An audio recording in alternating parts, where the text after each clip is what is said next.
તું લેવા પણ છોકરાને બોલ બોલ કરતી હે. પણ હવે તો આ બહુ જીદીલો થઈ ગયો છે.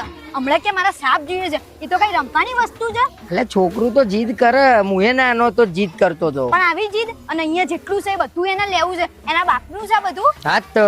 શું હાલ તો? હા, એનો અને બાપ તમને જીમો.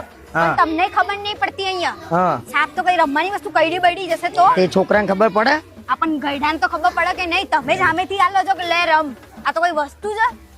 અને જે બિચારાને હોય એને બોલ જીદ બોલ લે. ચાલો 4 વાર કીધું એને કે આઈસ્ક્રીમ ખાવો છે, તું ના પાડું છું. હવે નાકમાંથી લેટ લબડે છે ને હું આઈસ્ક્રીમ ખવડાવું હા, તમારે. લે, આ બેટા, જો જા. અજવાળીની જીદ જા, ચાલુ જા. થઈ ગઈ. હવે જા. શું જોઈએ સી ખબર પડી? અરે એને જે કરવું હોય કરવા દે, રોકે નહીં તું. આ તમારા લીધે જ બગડ્યો છે. ભલે તમને- પકડ્યો. તમારે જેવો છે એ સેમ. તમને તો કોઈ મારા નહીં ચાલશે, પણ ઓને તો હું મારીને સીધો કરે. અરે હાથ તો લગાય, છોકરાને મારા તારા બૈડા ના ફાડી નાખું. હવે તમને હાથ લગાવીને આમથી આમ કરી દે ને હેડો ચૂપચાપ વાત કરે અને છે લઈ તે. આવવાનું એને. અરે એ તો આવશે, છોકરો તો રમજ. રમા રમા કરીને જાગ્યું બગાડી છે. નાખ્યો છે. લે અરે લઈ આવો, એ જો માટીમાં કપડા બગાડ્યા ફરીથી. બાય.